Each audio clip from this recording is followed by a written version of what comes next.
And we are back, and we are here discussing the brackets for the 2017 World Abu Dhabi Championships, the Submission Wrestling Championships.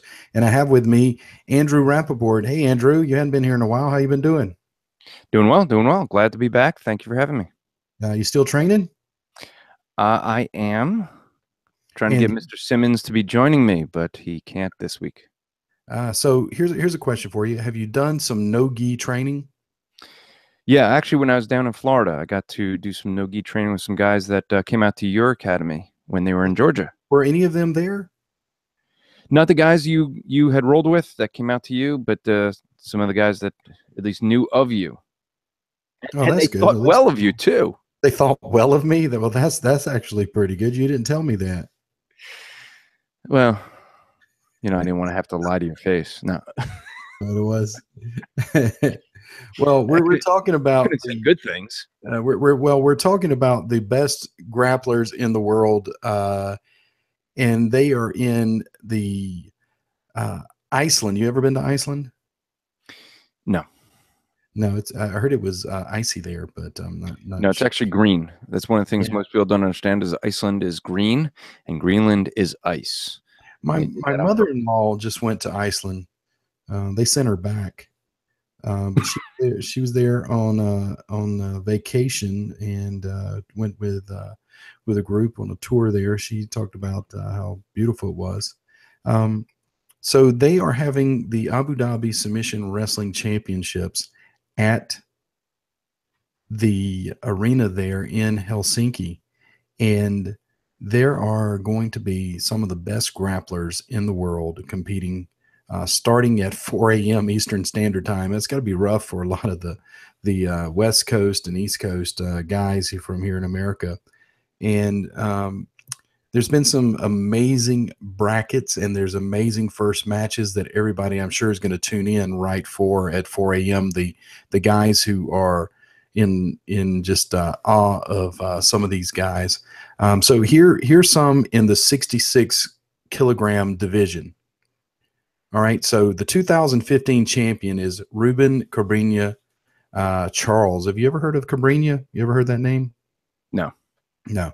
Cabrinha is an Alliance black belt. One of my good friends who's passed away now, Chad, told me about this kid. He called him a kid. He said, this kid Cabrinha is going to be amazing one day. You just watch and see. And as a matter of fact, Chad's brother, who's now a black belt in Alliance, helped sponsor him in his early days. Paul Creighton, several years ago, worked with Cabrinha on his wrestling to get him ready for that. So Cabrinha is the 2015 champion.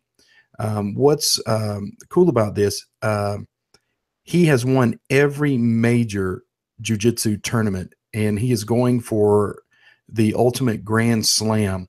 That means if he wins Abu Dhabi, he basically has won every single Brazilian Jiu-Jitsu and submission wrestling major championship this year. So he is my favorite to win. Paulo Miao, the Miao brothers, they are in the Paulo is in the division. You have also Barrett Yoshida, who has been with Abu Dhabi for many, many years, competing in Abu Dhabi many years. I saw him competing against Hoyler way back in 2000, 2001. But here is one of the amazing things about this division is a guy named Nicky Ryan. Does that name sound familiar to you at all, Andrew? No. Well, you've heard of Gordon Ryan, right? Yes, that's right. I trained with Gordon. Yeah. So Gordon's little brother is Nicky. Ah, And Nicky is 16 years old, and he is now the youngest competitor ever to compete in the Abu Dhabi Submission Wrestling Championships.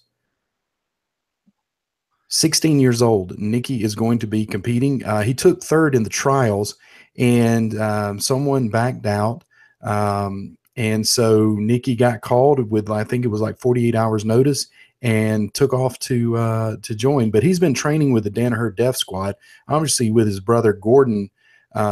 He's I don't know if he's going to win with someone like Cabrinha in the division, but definitely I think Nikki's got a good chance to place, and he has AJ Agerzum in his first division.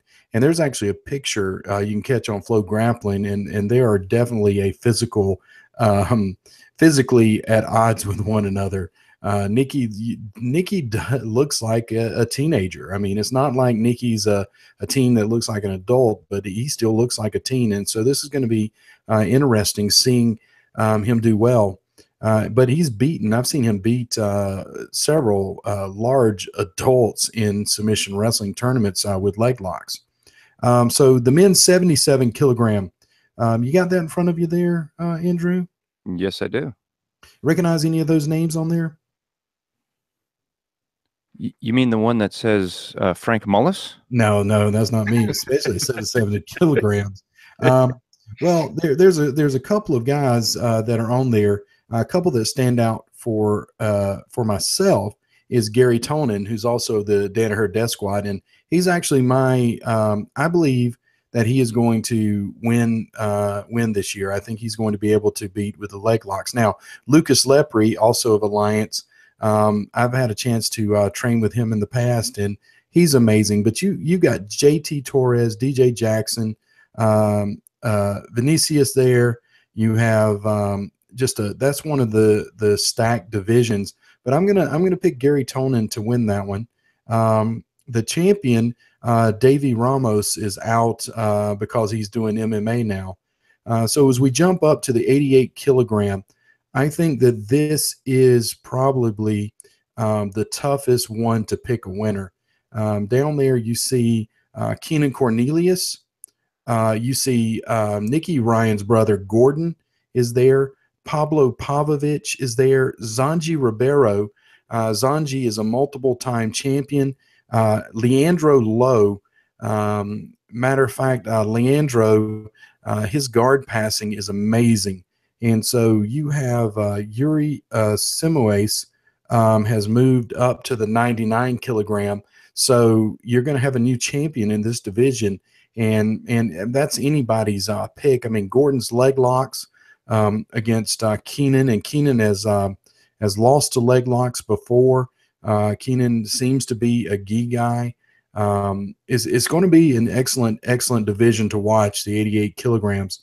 And then we move in on up to the 99, less than 99 kilograms. And a couple of standouts there is Yuri Simoes, who is competing there. I got to meet him a few years ago. He's a very nice guy, very, very quiet. That division has a former champion and a mutual friend of me and Brian Simmons, Jeff Monson. Jeff Monson, he's been around a while, and Jeff, as most of you know, is an anarchist, and he lives in Russia now. The last time I checked, so you've got an interesting division there, and there is in that division Jake Shields, which you may know, but Rafael Lovato Jr., the most decorated American black belt, is in that division, and so you can't count out Rafael, you can't count out Simoes, Jeff Monson. You never know about Jeff, since he's won so many times, and then Rodolfo Rivera, who was the champion, is out due to MMA commitments as well. So now we move to the big guys. The big guys, you have a lot of different ones from there. You have Roberto Cyborg Abrao, who is a friend of Brian Simmons, and just an amazing grappler. Cyborg, and then you have Vinny Magalhaes, and I think though the one who is probably the favorite for this division is Buchecha. Buchecha is in that division. Most people just watched him and Hodger compete, and Hodger finished him in their gi match. But it's going to be interesting to see Buchecha in this division. And then we are going to go to the women's division. I think the 60 kilogram women's division, you definitely have the name stand out, Mackenzie Dern. Here's a little bit of history, Andrew, about Mackenzie Dern. Um, Mackenzie's father is. Do you know who Mackenzie's father is? No, I don't. No, neither do I. No, no, her father is actually a very famous black belt, Megaton Diaz. Megaton is a legend in the sport. He's called Megaton, but he's very small. He competes in the smaller divisions. I'm not sure if he competed, but he at one point had competed in every world championship up until last year, and I think he's either placed or won so many times. But Megaton, that his daughter is following in his footstep, Mackenzie Dern there, and she's obviously I'm pretty sure a lot of people's picks. And then the over 60 kilogram, you got Gabby Garcia, and I'm willing to bet that's most people's picks as well for that. But the champion Ana Cordero is out, so it's going to be definitely interesting. And then there's three super fights. Okay, the first one is a guy that you may recognize, Renzo Gracie. Renzo Gracie just turned 50 years old, and he has taken on Sane Kakuta, and he is the only Japanese Abu Dhabi champion. He is also, if I remember correct, he and Renzo actually fought in a MMA match, and I think Renzo actually may have submitted him if I remember correctly. Then we have Chael Sonnen. You've heard of Chael Sonnen, right? Yeah. Yeah, he's from UFC. Yep, he's from the UFC, Bellator, and he is fighting one of the legends of Brazilian Jiu-Jitsu, Leo Vieira. Leo Vieira, with Checkmat. He was with Alliance years ago. He's moved out of Alliance and started Checkmat. And Leo, I had the opportunity to spend some time with him back in 2000 when he competed in a tournament that I was part of, the Pro-Ams. And Leo and Sensei Matt Serra, they went at it and was considered to be one of the best grappling matches, no-gi grappling matches ever. And you can go online and watch that match between Sensei Matt and Leo Vieira. But that's my pick. Obviously, is going to be Leo, unless Chael just kind of pushes it to overtime. But I think Leo's going to probably submit him. And then, of course, the one that everybody is the real major fight that I think everybody's wanting to see is Andre Galval and Claudio Calasanz. So that's going to be a great match. A great event. Is one of the best ones, I think, that on paper that I've seen in a while. And so it starts at 4 a.m. Eastern Standard Time on Flow Grappling. It's the best of the best when it comes to submission grappling. So go ahead and link up with the Flow Grappling and watch it throughout the weekend. We'll be back. Are you going to be staying up for the next 4 hours? Watch this immediately when it starts. No, I'll watch the replays and watch it throughout. I'm sure over the next 2 days throughout. I'm sure people are going to be probably showing it in various places, but I'm gonna order it on Flow Grappling and try to watch it on YouTube. I think you can catch it through YouTube. When we come back, Andrew and I are going to talk about what do you say? What are we going to talk about, Andrew, when we come back from break? You mean your favorite topic? My favorite topic? What's that? Well, I guess maybe we'll find out if it is. Okay, well, we'll see when we I thought come we back. were done talking about your favorite topic. I thought jiu-jitsu was your favorite topic, but no, it's not my favorite maybe topic. Maybe not. We'll be back in a minute. Thanks for listening. And how was that? Pretty good? Yeah, I sound corny, but that's okay. That's okay. I don't know how many people are going to like this episode anyway. I thought it was a good transition to Islam. Yeah. That's the whole reason I did it, because I wanted to do Islam. Do we want to talk about any of the Justin Peters stuff? As far as what? The Brandon House, and do we want to bring that up since we're bringing up Islam? I would think not.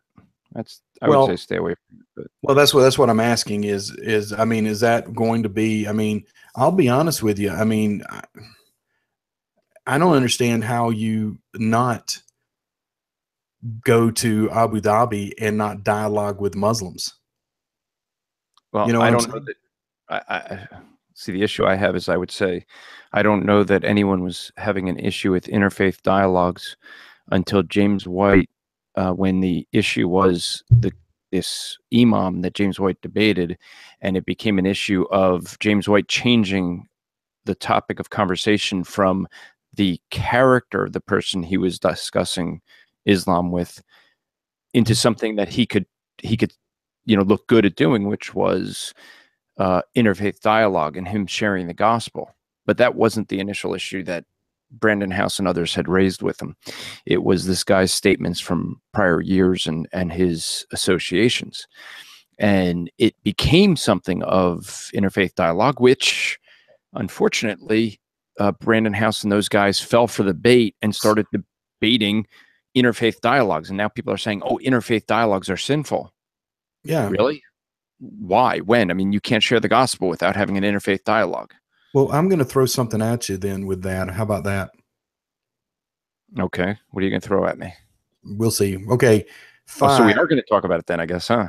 where we're going to talk about it in a different way. All right. And five, four, three, two, one. And we are back. And I have with me a world religion expert. Are you a world religion expert, Andrew? I No. mean, you did write a book. What's the name of the book? What do they believe? It's a systematic theology of the major Western religions. And what's different about your book than all the other books that talk about other religions within Christianity? The context of I, it. I think the thing that makes it a little different is you have two basic types of world religion books. One that will deal with many of the world religions. They often talk about the foundations. Maybe lightly will they discuss what their belief system is, but it's mostly talks about their foundations, gives you a surface level so you get a lot of different religions covered. Or they go into a lot of detail of a few, or it's typically one religion, and really, what they're trying to do is teach you how to refute those religions. That's what you often find with most world religion books written from different, at least from the Christian perspectives, is going to say how to refute them to argue for Christianity. And most world religion books do try to argue against the different systems. What I've tried to do is systematize their systems from within their own system. So I've taken their authorities, what they hold as an authority, and systematize them into discussing what's their authority, what's their view of God, specifically the Trinity, what's their view of Christ, specifically as deity, their view of man's sinfulness, salvation, and end times. So what I've tried to do is give lots of quotations of those systems. I don't assume that many people don't have Qurans or Book of Mormons at home, so I give lots of I do. quotations within context. I got a couple. A couple of Book of Mormons. Got a couple of Book of Mormons. Got Jehovah's Witness, False Bible, and I have the Quran. But I keep the Quran on the lowest shelf of my house, not the highest. Um, so there you go with that. So I try to get the more Book of Mormons. I request the Book of Mormon, and they will not send missionaries to my house anymore. yeah, Thomas White, when we were in seminary, Dr. Thomas White now of Cedarville, he would order those things every time the commercial would come on. He'd order one, and they would send those missionaries and those poor guys. Um, they probably quit probably coming to his house as well. We don't get too many Mormons or Jehovah's Witnesses at my house either. So here's kind of my background. I did my MTS at seminary, and I was trying to figure out what to do, and I enjoyed world religion. I took a world religion class at seminary, and the seminary's class was a little different. The professor was a missionary to Iran, and he was there right before the collapse of the Ayatollah, and so he taught in the college there, and so he was very much into Islam, at least the Shiite version of Islam. And Andrew, why don't you, since I bring that up, what are the differences, just quickly, the difference between the Islam Sunnis and Shiites, just real quick? Well, basically two different groups. Really, where their split was in who some of their followers were. But the Sunni are going to be this. Sunni are going to. They didn't basically approve of some of the different hadiths that were out. So one of the things people don't often understand is that Islam is going to focus on the Quran as the main text, and after that they're going to split between Sunni and Shia on which hadiths. Those are other authorities that they hold to. The Sunni Muslims are the majority. They're about 90% of all Muslims. So the Sunni are going to be majority. The Shia are going to be only the majority within Iran. Yeah, that's exactly right. And if I remember correctly, you correct me if I'm wrong. If I remember correctly, after Muhammad died, you had two separate successors, Abu Bakr, I think that's how you pronounce his name, and then Ali. I think was I can't remember. Was Ali the daughter of maybe Yes. his youngest Muhammad's youngest daughter? Was Ali maybe the son or something? Or Well, you had a couple more than that before the split. So you had Abu Bakr was in 632, sorry.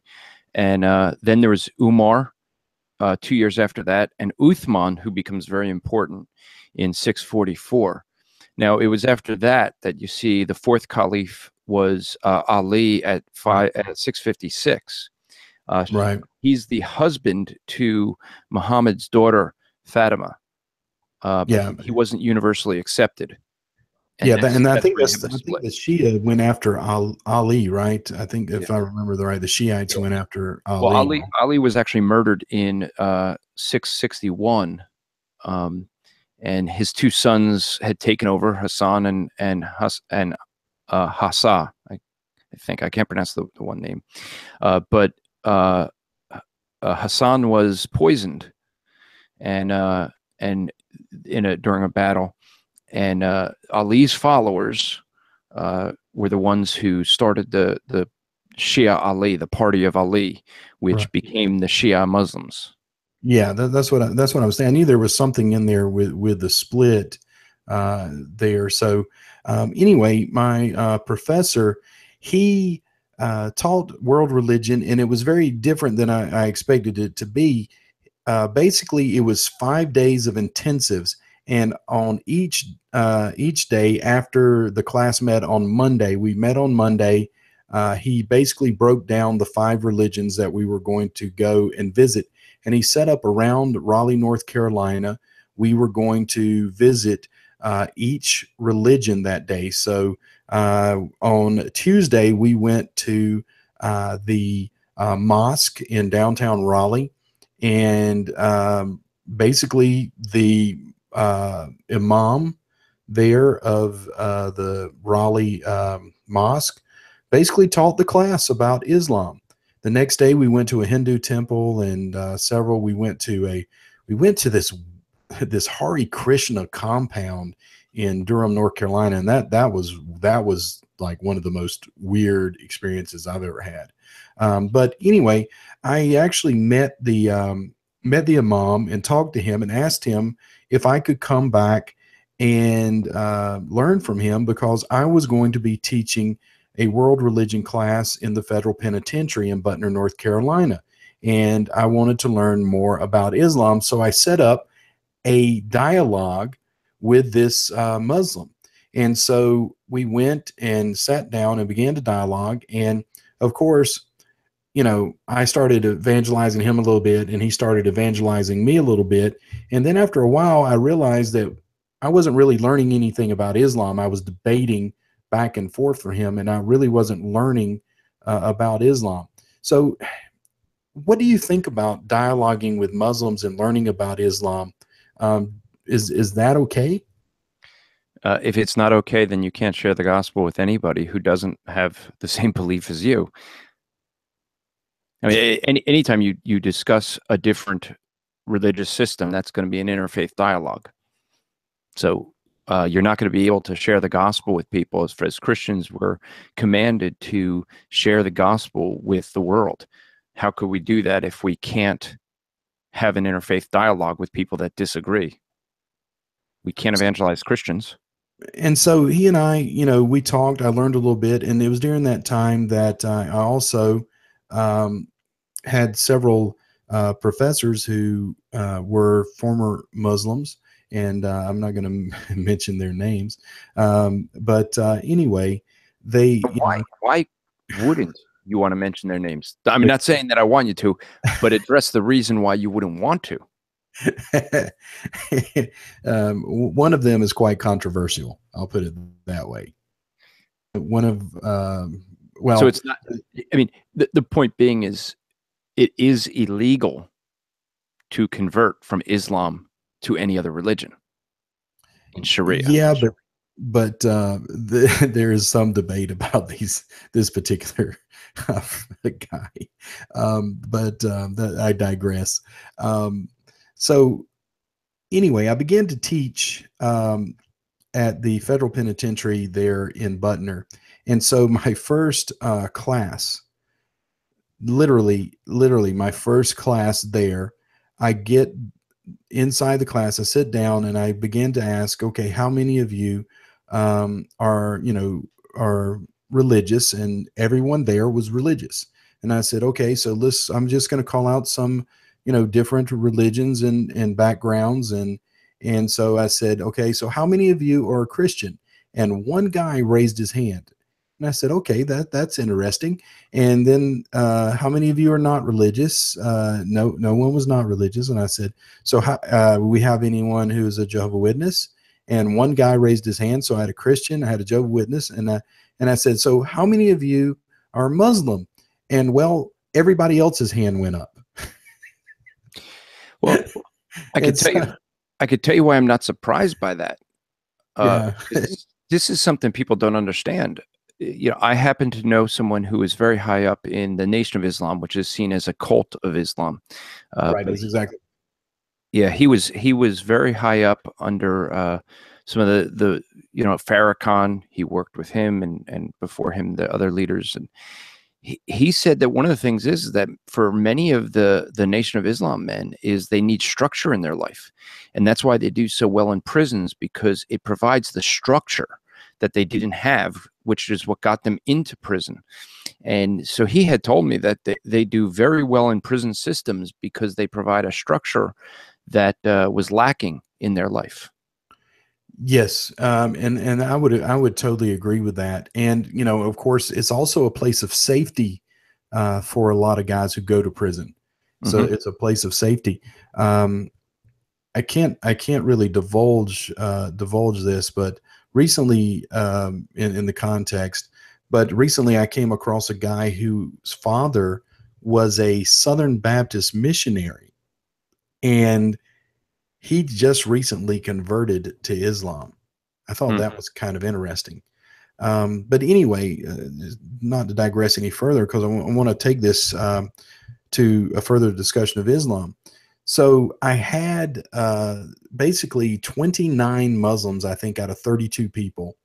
Me, the young seminarian, finished my MDiv, working on my MTS, just finished my world religion course. And so now I'm teaching Islam.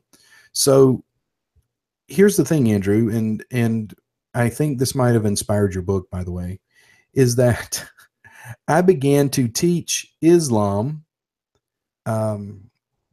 pretty much straightforward Islam.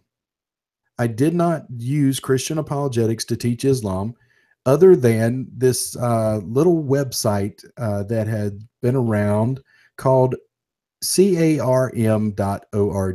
Have you ever heard of that? Christian Apologetics Research Ministries. Yeah, yes, I have heard of it.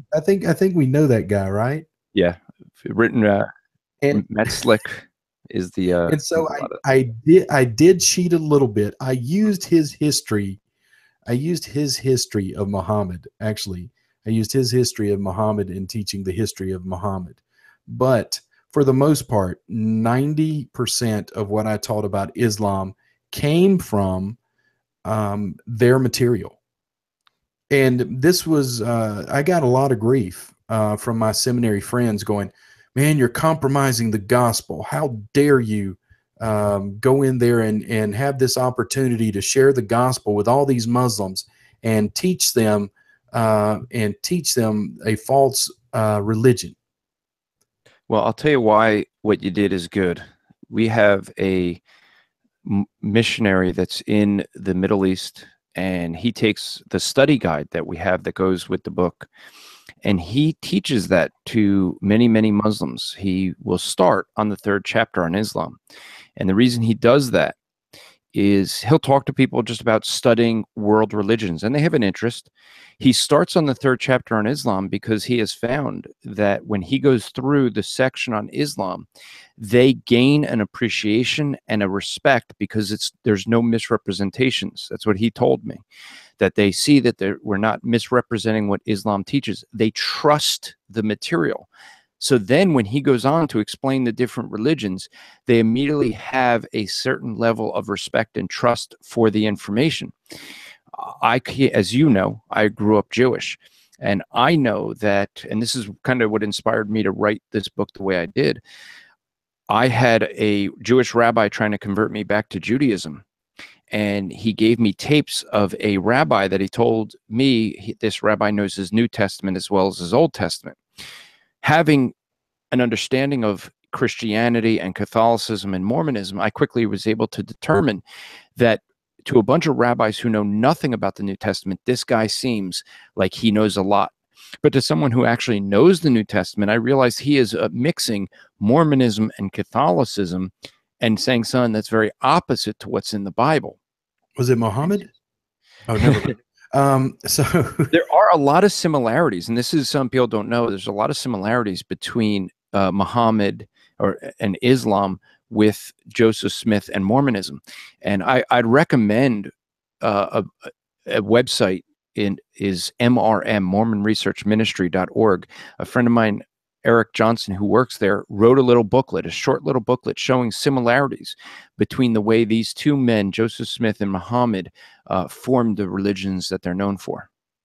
Well, and Andrew, and this was my argument and my logic in teaching the way I did, is that I said, if I'm not fair in teaching Islam to these Muslims, if I'm not fair, and they know that I am lying about what Islam teaches, okay?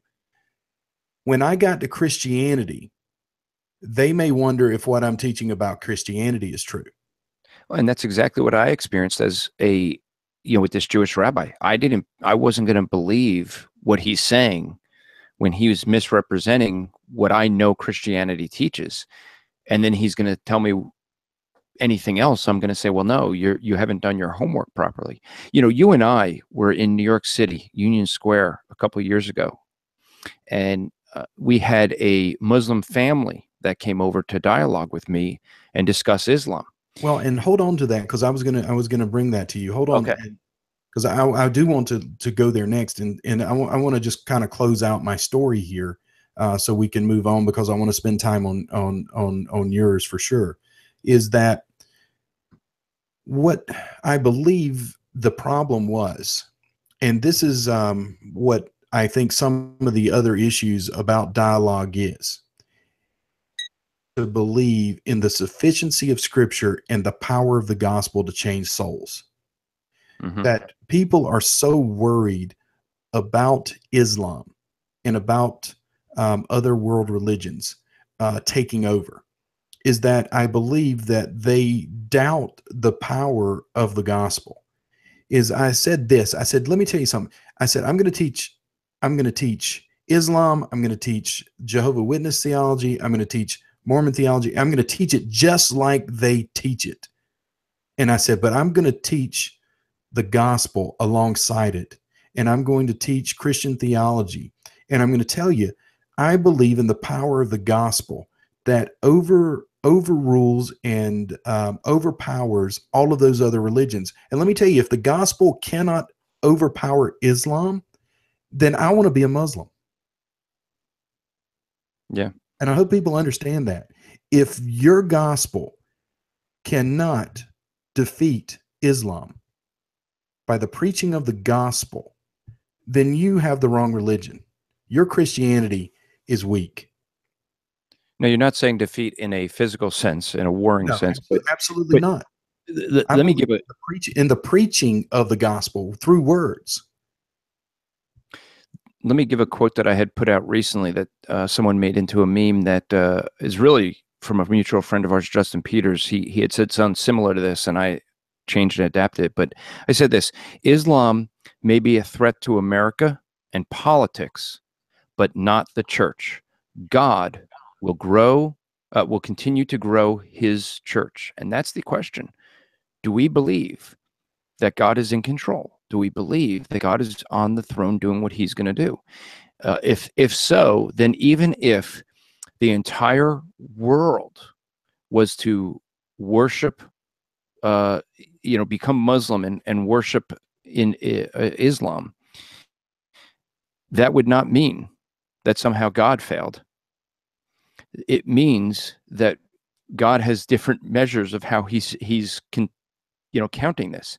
He's not looking at the way we would look at America or a political system and say, well, you got to be in the winning category, because if you know anything about Christianity, it has always been the minority. It's never been the majority. No, and if it has been the majority, they've been including the false versions of Christianity. It's Roman Catholicism is or Greek Orthodoxy or Russian Orthodoxy, but those are not. With all three of the ones I just mentioned, you're going to see when it comes to their authority that they're not going to believe in the Bible alone. They're going to add man's tradition to what's the authority. So let me tell you one of the amazing things that happened during that course, and this is going to lead us into your story and the discussion that we're going to have about Muhammad. So I began to teach on Muhammad, and I talked about Muhammad's many wives. And you tell a story about Aisha that I want you to tell in just a second. But I told the story about how he married Aisha, and Aisha was quite young. It depends on I think it depends on the hadith of how old she actually was. Some say as young as 9, some say as old as 11, and that it was not consummated till she quote unquote became a woman. She would have at the age of 6. It wasn't consummated until 9. 9 or 11. It depends on that. But even if we give him 11, Muhammad, I believe, is what, in his mid 50s by that time. I think 40s. I think he might have been in his 40s. So anyway, what's very interesting, this is interesting, Andrew, is that the leader of the Muslim group in the prison was there, and he got quite angry when I said that. He says, "No way! It was a spiritual consummation. He would never have sex with a girl that young." And I said, "No, this is historical. This is what Islam teaches, that it was physically." No, Islam did not teach that. That's not what it taught. And I said, "Well, let me ask you this question." And you'll like this one, Andrew. So let me ask you this question. I said, if Muhammad did have sex with Aisha at the age of 9, 11, whatever it was, could he be a prophet from God? And he said, absolutely not. And he said that to the whole class. And I said, okay. So what I knew in the back of my mind is the imam, the leader, the chaplain of the prison, the imam, was going to come and speak to my class. I invited him to speak to my class. So he spoke to the class on Islam, and it came question and answer time. And I said, Imam so and so, I said, there's a question I would like to ask you, and it was some dispute in class, and I just wanted to know, when Aisha and Muhammad consummated their marriage, was it a physical or spiritual consummation? He looked at me and says, "What are you talking about?" And I said, "Well, some of the people in class believe that it was spiritual and not physical." He says, "Of course it was physical. That's silly. What are you talking about?" And so I looked at the guy, and I looked at him dead in the eye, and he looked back at me and kind of put his head down. um, that was very providential, I think, in that.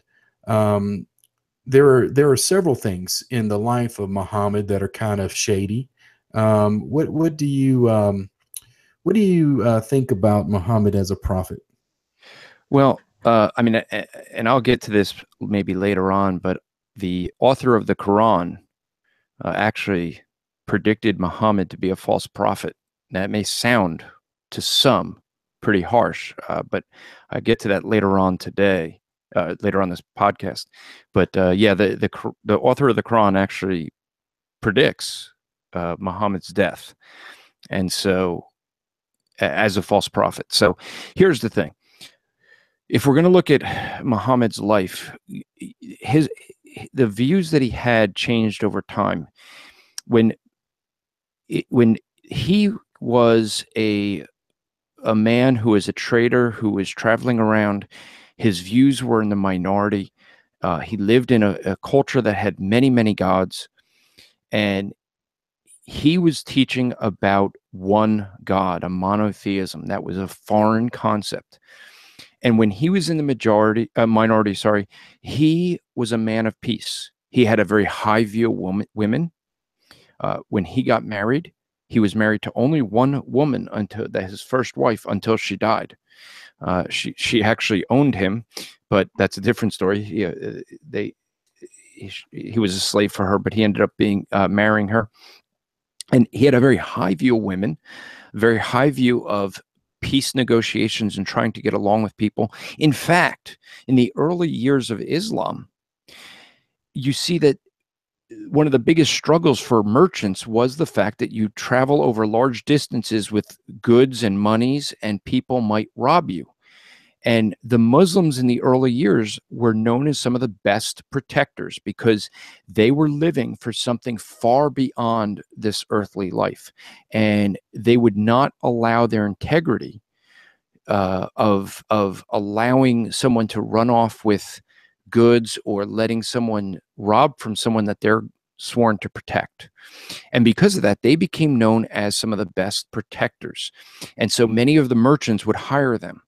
But things ended up changing over time. And one of the things you see that changed over time was as there were more mouths to feed and there were more followers of Islam and Muhammad, that what ended up happening is those protectors turned pirates, and they started being pirates and stealing from merchants.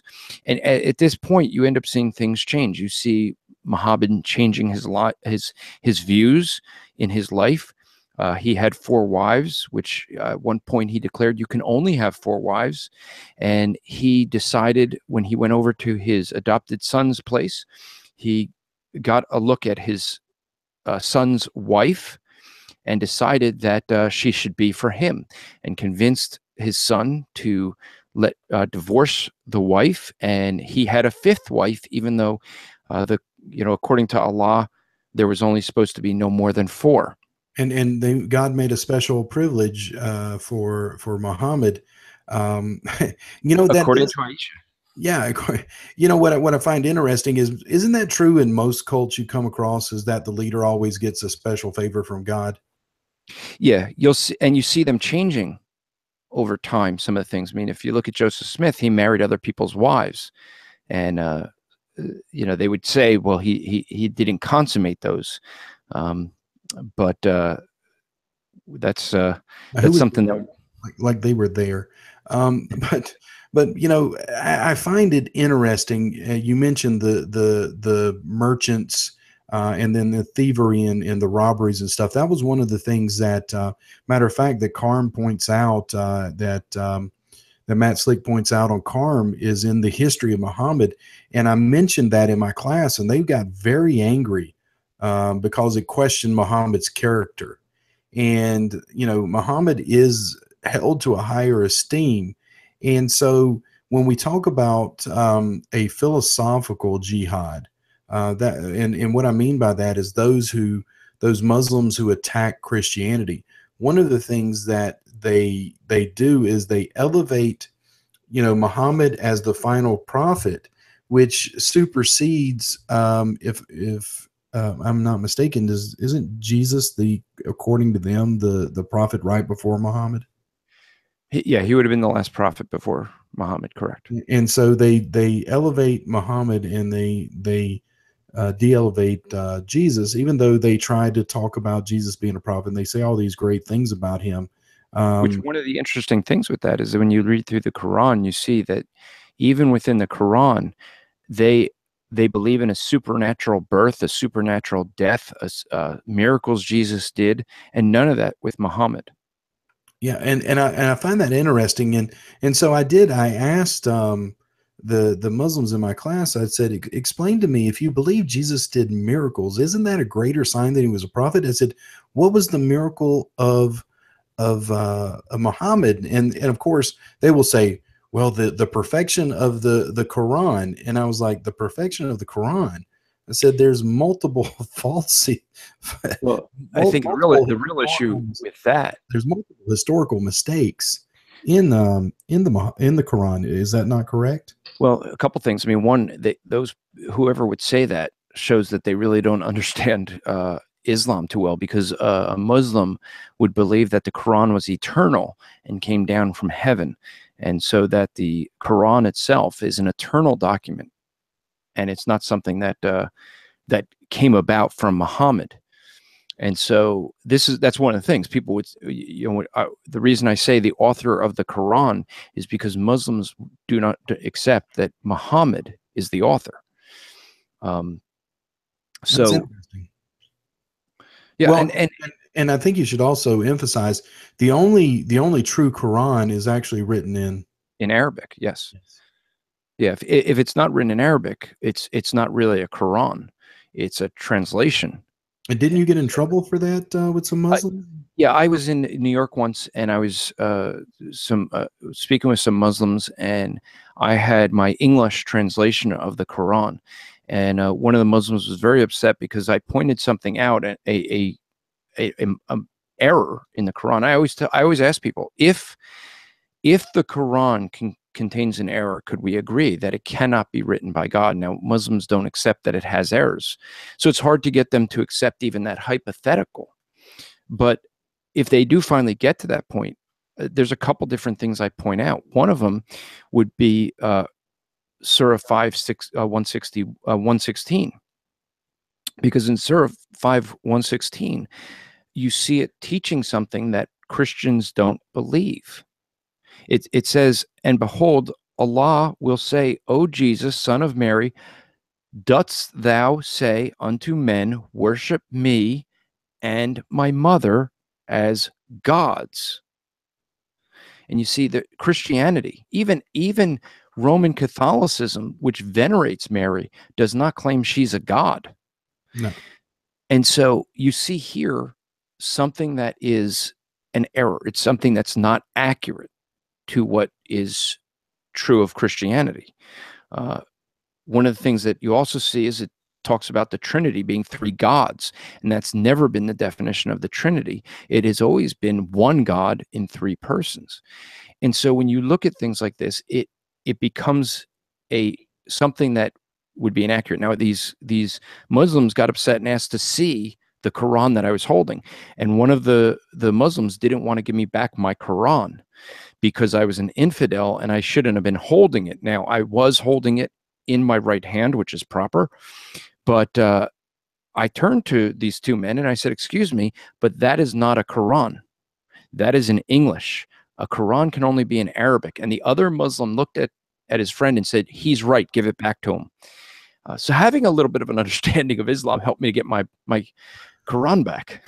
Well, and this kind of leads us into the story you were wanting to tell when we were in Union Square a couple of years ago, where I have a very famous photo bomb. That was one of the best photobombs ever. I always bring that photobomb up because I tell people you're the master of photobombs, because you do it in such a way that you don't even notice it's in the picture, but once you see that you're in the picture and photobombed it, you can't not see it. It's like that little arrow in FedEx. If you ever look at the FedEx logo and there's an arrow in the E and the X, and now that if you've never seen it before, you're going to go look at it, and every time you're going to look at FedEx, you're going to see that arrow. And that's the photo I'm going to put with this episode, by the way. There you go. So you could look for Frank in the background. Yeah, it'll be like, where's Waldo? Yes. But that, I remember that, and you talked about this briefly on another podcast. Anthony Silvestro, one of our friends,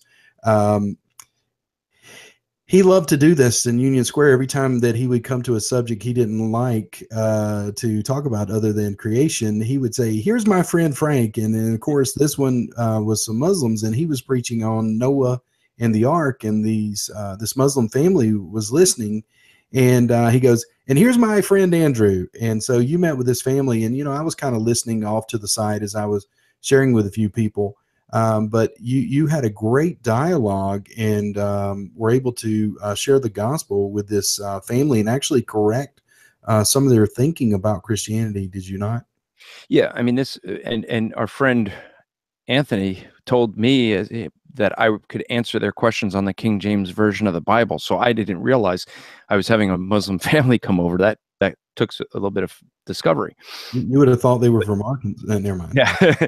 See, but yeah, this one gentleman, he's a university professor, and he would talk about religion with the professors in the religion department.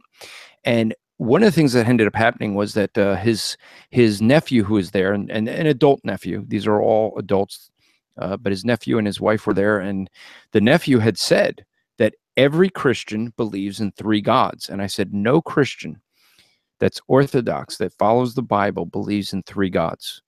They believe in one God in three persons. He says, what you're saying is foreign to Christianity. No Christian believes that. Now, the advantage of being there with 20 other evangelists was that I just started pulling out one person after another. Frank, define the Trinity. Amina, define the Trinity. One after another. Ricky, define the Trinity. And every one of them said, in one form or another, three persons, one God. And after enough of them, the nephew just says, all right, enough. I get the point. And I said to him, do you see that your Quran teaches something that's not accurate to what we believe? Now, he didn't want to accept that. I understood that.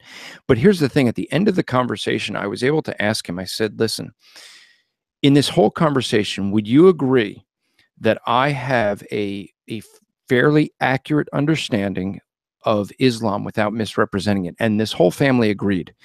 The whole family had, the father of the family actually had said to me that he has not met as many non-Muslims who understand Islam so accurately. And when I explained how I went about my book and why I chose to focus just on the Quran and not the Hadiths, they really helped build respect, because of the fact that they realized that there is differences within the Hadiths that people fight over, but the core of what Islam is going to be from the Quran. And so at the end of that, I said, have I been fair and accurate with your religious system? He said, yes. I said, did I misrepresent it? No. I said, well, here's the thing. Do you believe in your description of Christianity that you have been representing what the Quran teaches? And he said, yes. I said, but here's the problem. You've heard from many Christians tonight that what you believe, that as you've been taught from the Quran about Christianity, is in error. That means it's a contradiction. The Quran teaches that the Bible is God's word and cannot change. And yet it also says it got corrupted by men. In fact, for folks who may not be Muslim, you'll be able to see the logic of this might a little bit easier. But in the Quran, it would say that we have four different texts that God has written. He wrote through Moses, and then men corrupted that. And he wrote through David, and then men corrupted that. And then he wrote through Jesus, and then men corrupted that. And he wrote through Muhammad, but somehow men couldn't corrupt that. Now, why does that strike me? Well, the reason it strikes me is that third caliph that we talked about, Uthman, 18 years after Muhammad's death, people started writing down the Quran. They had it from memory. They start writing it down, and he starts to recognize that there's different different copies being written down, different versions.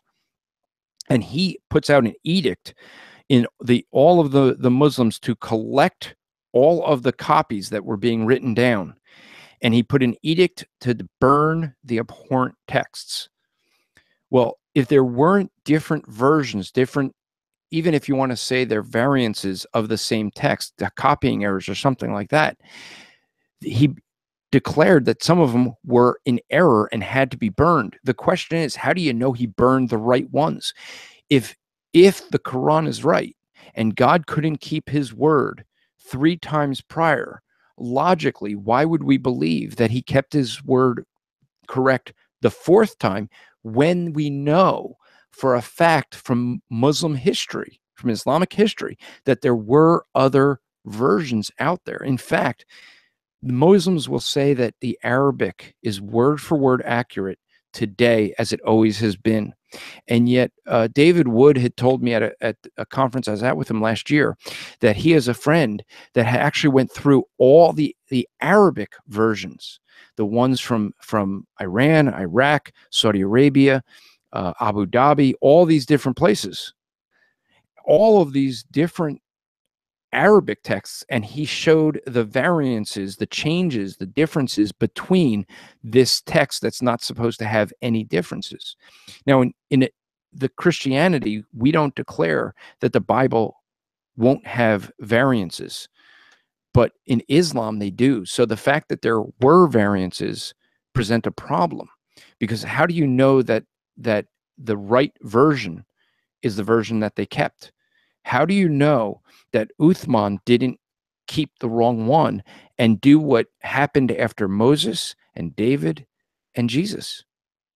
Maybe Uthman, I mean, if it happened the other 3 times, you'd have to assume that the high probability that the Quran that they had today is not the Quran that Muhammad would have had. And then this is where we get the satanic verses, and there was a whole big book written on the satanic verses, and the death threats that went out to the author Salman Rushdie on that, if I remember correctly. And it's a interesting thing when you have Muslims and Christians, and they're dialoguing or debating back and forth about religion. We're going to take a break, and when we come back, we're going to talk about Islam and Christianity. Are they the same God? Andrew, I got to run take Catherine an ice pack. I'll be right back. All right.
still there?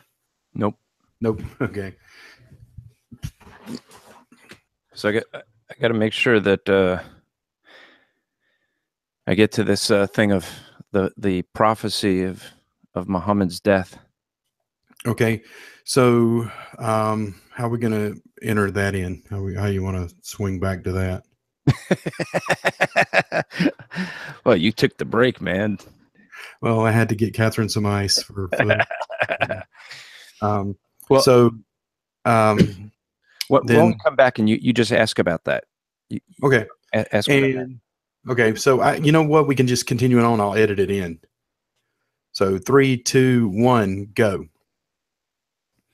So Frank, I mentioned earlier that the Quran actually predicts the death of Muhammad as a false prophet. Now, I'm saying that I understand many Muslims are upset with that statement, but hear me out. And at least, I understand that for many, this is something very personal.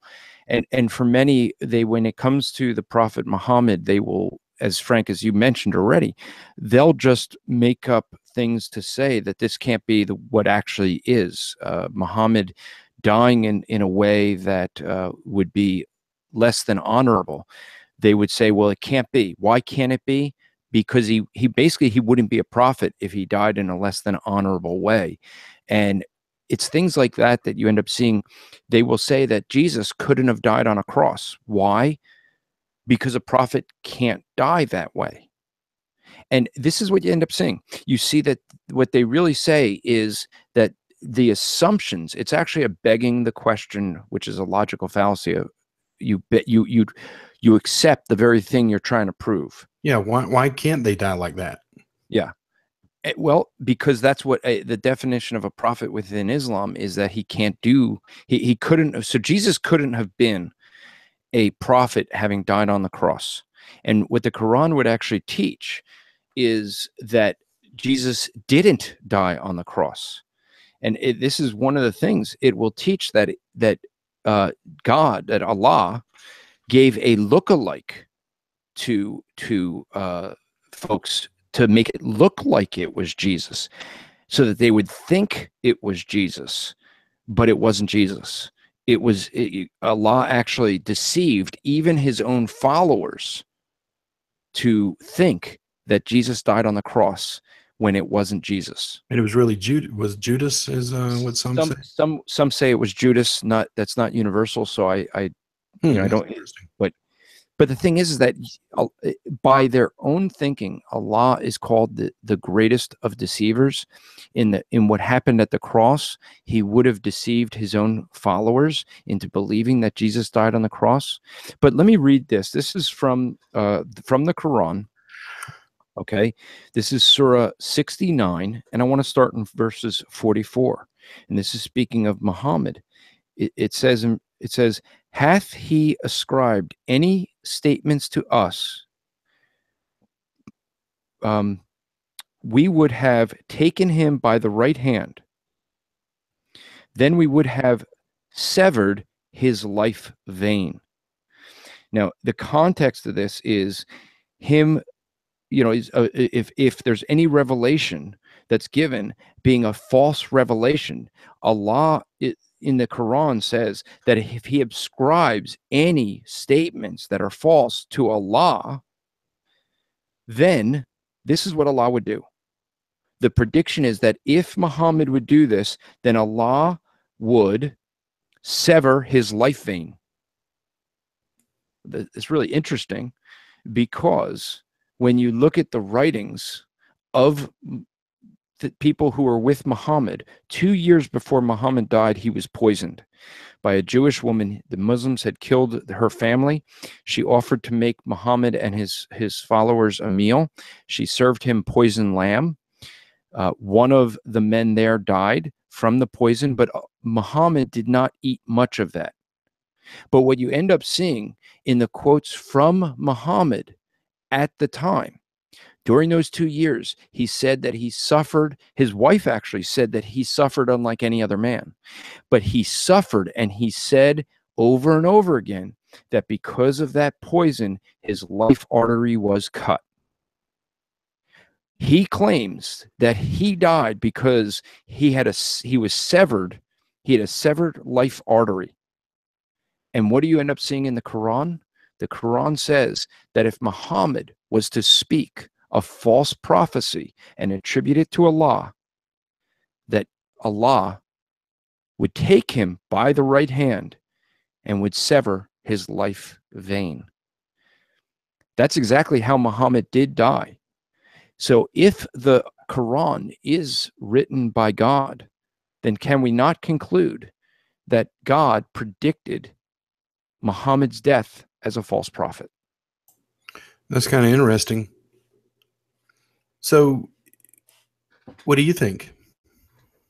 Well, I think that I tell this to Muslims very often, that I I will agree with Muhammad on something. And here's something that I often will do. I will ask Muslims a couple of questions up front to understand where their position is. When I will ask them, I'll ask them if they believe that a woman's opinion is equal in authority to a man's. Now, if I'm dealing with a more westernized Muslim, they will answer that in the affirmative and say that a man and a woman's opinion is equal. If I'm dealing with a Middle Eastern Muslim, they usually will say no, it takes 4 women's opinion to equal a man's. And that's But from a hadith, regardless, right? That's from one of the hadiths. correct.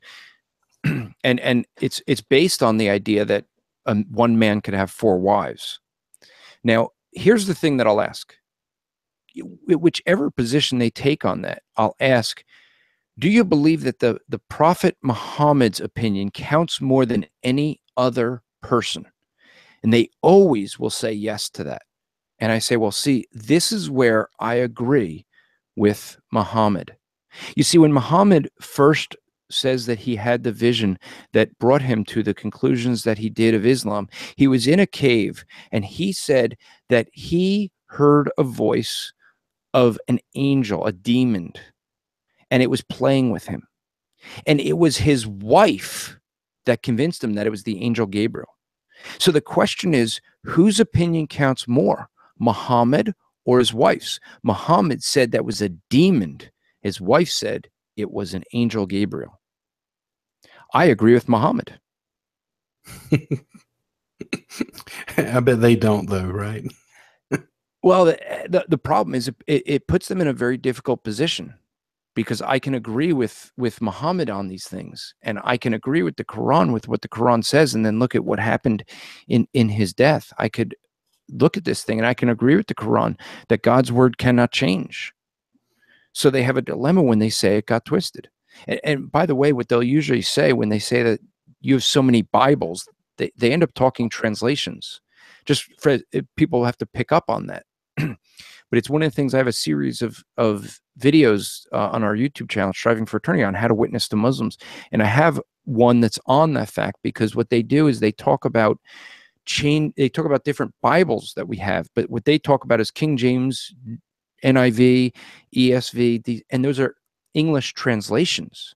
That's no different than if I took an Arabic and I have 4 different English translations of the Quran on my shelf over behind me. Those would not be accepted as the Quran, and we wouldn't accept the translation as the original manuscripts of the Bible. So, let's move to this interesting little tidbit here. So, a couple years ago, Catherine is taking social studies, and they get to world religion, and the teacher says Jews, Muslims, and Christians all worship the same God. Of course, Catherine raises her hand and says, "No, we don't." And this is often, um, even by some, and I don't even know, some Christian leaders who even, and I wouldn't say Christian. How do you even say Christian leaders that would make a statement like that? Um, how do you respond to those in the secular world who argue that Christians and Muslims and Jews all worship the same God? I would say that they don't know the Quran. Let me read from the Quran. Now, we believe that the Christian doctrine, and the Bible teaches that God is three persons in one God. We call it the Trinity. This is a solution to a problem. The problem is God the Father is referred to as God, has attributes of God, and does divine things. God the Son, Jesus Christ, is called God. He has divine attributes and does things that only God can do. Then we see the Holy Spirit is called God, has divine attributes and does things that only God could do. We see that all three of them are separate and distinct from one another. And so you have a problem that the Trinity is a solution to. But then the Quran says this: they do blaspheme who say Allah is one of three in a Trinity, for there is no God except one Allah. If they desist not from this word of blasphemy, verily a grievous penalty shall befall the blasphemy among them. This is from Surah 5, 73 to 75. In Surah 4, it will say that believing in a Trinity is the only unforgivable sin within Islam. So how can you reconcile a religion that says that God is a Trinity and one that says that that's the only unforgivable thing is to call God a Trinity? You have a different view of God. I always think of it this way. Frank, I don't know if you saw the movie Courageous. Have you seen that movie? I did not see Courageous. I saw Fireproof, but I did not see Okay, Courageous. there's a scene in Courageous, one of the funniest scenes in the movie. I encourage you to see it, if not just for the scene. But this police officer hires this guy Javier, and he was expecting Javier to show up because his partner said, "I'll send my friend Javier over to help you work on your shed." So this police officer had taken a week off, and they're working on the shed, and all week, and so the police officer goes to meet his buddies for lunch, and the one partner says, "Hey, I'm sorry that my buddy Javier couldn't make it over." And the officer says, "What do you mean? Javier's at my house right now." He says, "No, he can't be. He's been in the hospital all week." He says, "No, he's been working with me all week long." And so they said, "Describe Javier." So they gave the description of Javier. And he says, "No, Javier's gives a totally different description." They realize they're speaking of two different Javiers. That is exactly what we have. They say the name God, they say the name Jesus, but two different Jesuses, two different gods. The God of the Bible is three persons in one Godhead, a Trinity. The God of Old Testament Judaism was the same. Modern Judaism, or what we call Second Temple Judaism, is different than the Judaism of the Old Testament times, and that's where you're going to see they're forming from the Talmud, and they're not going to hold to a Trinity. They responded to the doctrine of the Trinity against it. The Quran does the same. So the Quran says that you can't have a Trinity. Well, which is the right God? A Trinity or not a Trinity? You can't have both. Which Jesus is the right Jesus? Was he just a man, a good man as taught in Judaism? Was he God as taught in Christianity? Or I should say, is he God as it's taught in Christianity? Or was he just a prophet as taught in the Quran? You can't say that they're all the same. And Those are not be logical. yeah, and not be logical, because they're three very different descriptions of them. And what I've said is anyone who makes that statement obviously has never talked to a Jew, they've never talked to a Muslim, and they've never talked to an Orthodox Christian. Very rarely, I don't think any Muslim will say. As a matter of fact, I believe that the unpardonable sin is in Islam is to say God is what is a Trinity. Yeah. And so, you know, how if a Muslim wouldn't say we have the same God, and Christians wouldn't say we have the same God, and Jews certainly do not recognize Jesus as a Messiah. So how in the world if would we three say we have the same God if why would secular people want to say that? Well, I think what they're trying to say is all three would say that they believe in the God of Abraham. And that's how they're going to try to say it. But the thing is when you look at the description of this God, it's three very different descriptions. And so they may be pointing to the right person, but having a very different view. One of the ways we were going to illustrate this, Frank, and I just couldn't pull it off well, but you were going through the names earlier of those that are in Abu Dhabi and mentioning their names. And I was going to jokingly say, oh, yeah, I've trained with that guy. Yeah, I know that guy. And then I said we could sit and describe who those guys are. And even if we know the same names, but we describe them very different, people are going to realize you actually know some of those people, and just from the description, and I'm going to make something up and say it's the same guy. Well, just because we use the same name doesn't mean it's the same person. Just like in the illustration with that movie from Courageous, just because the name Javier's the same doesn't mean it's the same person. It means that you're using the same name to describe someone, but that description is very different. Well, I can put it in a context of jujitsu as we're talking about grappling with theology here. Is there have been times when I've walked into a martial arts school and someone said, "Hey, we're doing jujitsu," and I looked down and thought to myself, "That may be a lot of things, but that ain't jujitsu." and and and I've said that to a couple of my students. As a matter of fact, I said, I don't know what you're doing, but that's not jujitsu. As a matter of fact, speaking of this, speaking of Abu Dhabi, I had the chance to watch Sanjay Ribeiro train about 4 or 5 years ago with his brother Saulo, and they were grappling. And I said this, I said, if what they're doing is jujitsu, I've never done jujitsu. So they might say the same thing about my jujitsu. I don't know. Um, but ultimately, the thing we must understand is that Christians do not worship Allah at all.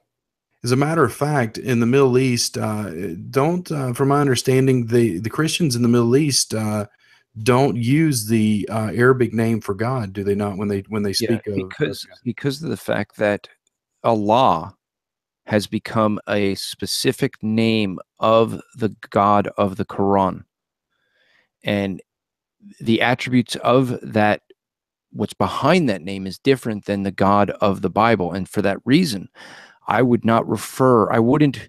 I know there's many who will say, out of respect, you should replace the name for God with Allah, because that's just an Arabic name for God. And though it is true, it's the Arabic word for God, but it's a different God. It's taken on different meaning. Yeah. And there was a debate in the Southern Baptist Convention, I think, among the Islamic missionaries that were going to witness in those countries, that they use the name Allah, or would they choose it? I think there's the name in one of the other Muslim countries. There's another name for God that they replaced it with, and I can't remember what it is. Maybe one of the listeners recognizes it as we're talking about it. But in finishing up, Andrew, what is some final notes? Let's say someone's next door neighbor or their training partner even is Muslim. How would you go about sharing the gospel with someone you know that may be a practicing Muslim, or may just be like some Muslims that I know? They grew up Muslim, but they really are just kind of secular now. I mean, like most of the Christians that say they're Christian. Yeah, and most of the Christians that say Most of the people that say they're Christian, I should say. Yeah. So would you approach it in a different way, or would you just straight up just share the gospel? I guess it's going to depend on circumstance and where they're from. If I have someone that is a Muslim from the Middle East, I'm going to invite them in my home. Why? They are very much focused on hospitality.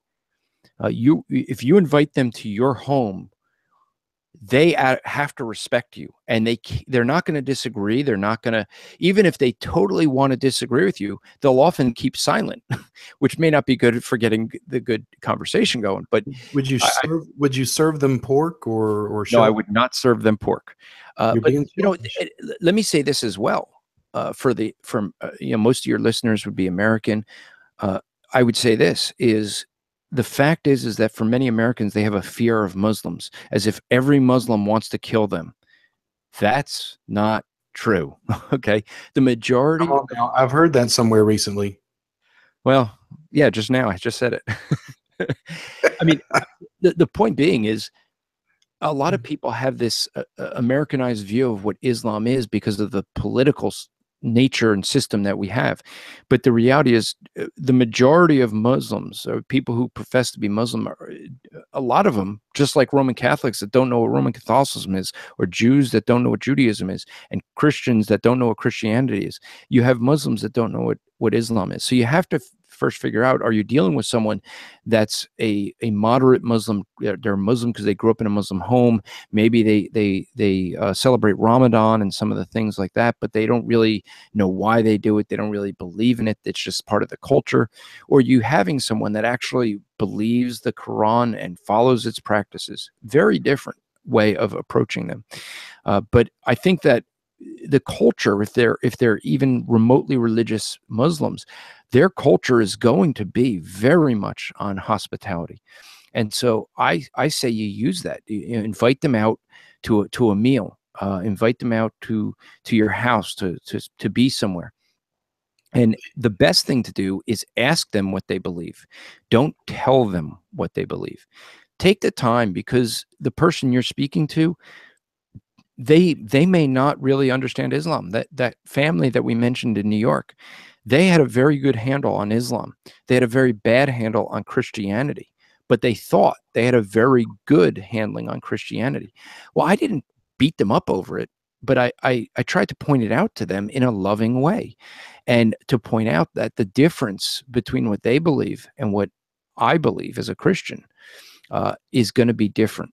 And where I focused in on is the fact that within Islam, it's very much a works-based system. The things I will often try to point out is that within Islam, they will always refer to Allah as the most merciful. And in fact, you can't just say Allah. You'd say Allah the most merciful. You can't say Jesus without saying peace be upon him. It's to raise up the to honor those names. Well, Allah is most merciful, but here's the thing that most people don't think through. God cannot be both merciful and just in the same situation. This is one of the things that makes Christianity unique among every other man-made religion, is that only within Christianity can you have a God that's both just and merciful. You see, in the Quran, they would say that we can't know that we're forgiven of our sin, that it's at the mercy of Allah. But if it's at his mercy, then that sin that he shows you mercy, he can also show you justice for. You see, Frank, if you did something to me, like say you did a smother choke just to be brutal to me, and That's only because my daughter asked me to.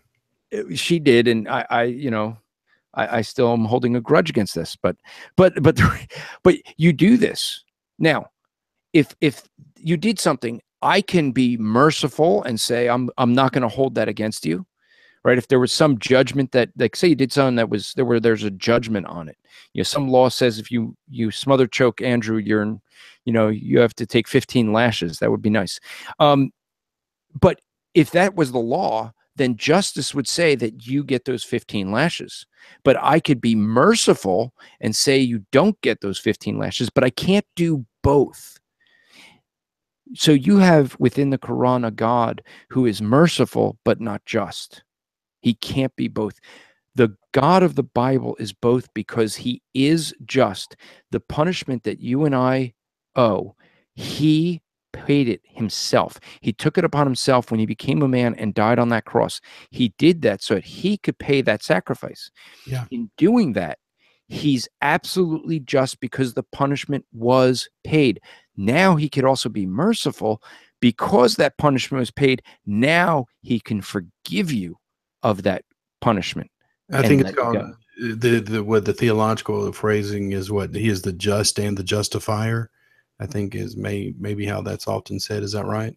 They often say it that way, but really I try to focus in on the attributes of God and say that these are two mutually exclusive attributes that only within Christianity do you have them resolved. And that's the beauty of Christianity. So let me ask you this as we finish this up. Can Christians and Muslims, can I have a Muslim friend? Can we hang out? Can we watch the UFC together? Can as you said, can we share a meal together? I mean, can Christians and Muslims be friends? Yeah, I have a lot of Muslim friends. I mean, I have some Muslims that I Come that on, I you don't train have with, and me and Tim and Anthony are your only friends. Admit that. Tell the truth. no, I don't call all of you friends. I won't say which one. No, no, but I mean, look, you know, we there's some people who feel that we should have to live in this Christian bubble, and the only people you talk to outside of that Christian bubble are people you're going to tell them that they need to repent and believe in Jesus.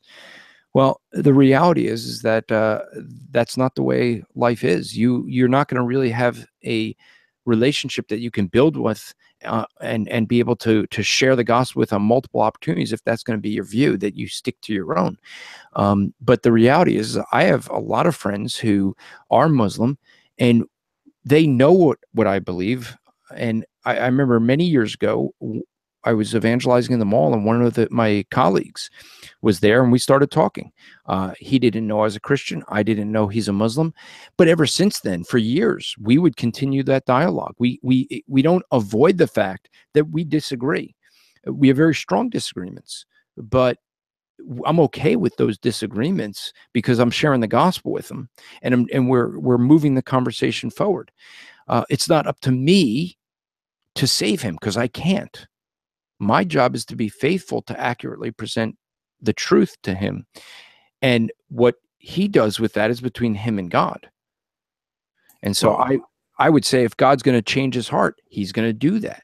well, and I think that we make a this kind of delineation is that we have lost friends, um, and as soon as suddenly we put a title on somebody, oh, we can't be friends with them because they're Muslim or Jehovah's. But we have lost friends.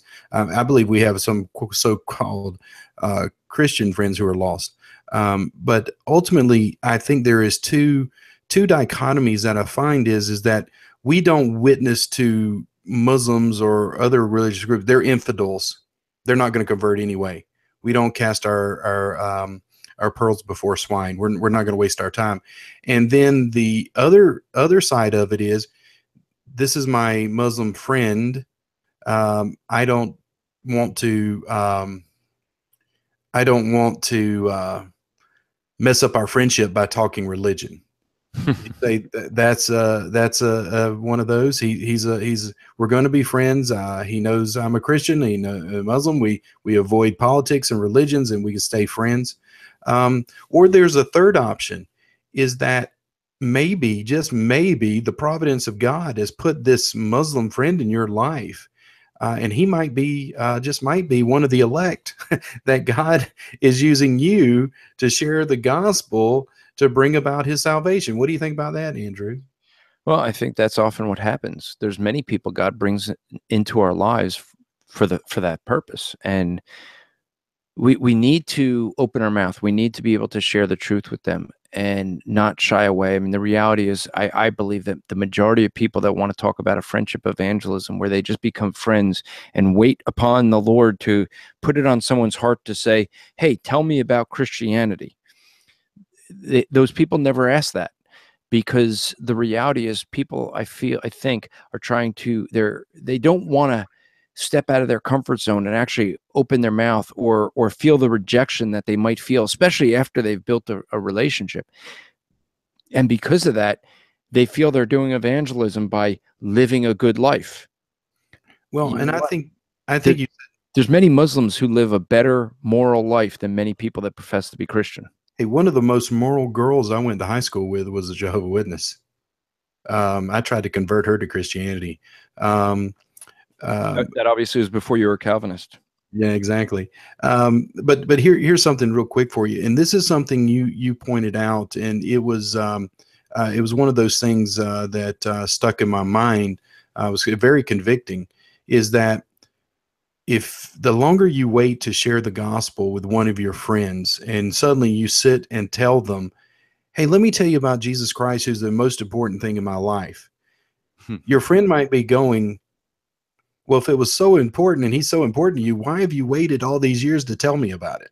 Yeah, exactly right. And that's very, very convicting. And we're gonna close on that. Andrew, I thank you so much. I know it's late, and Abu Dhabi starts in 3 hours, so we got to get some sleep if we're going to be up to watch it. But I thank you so much for coming on and sharing your book. And we play your commercial every week here on Grappling with Theology for the book. And how are sales going with the book?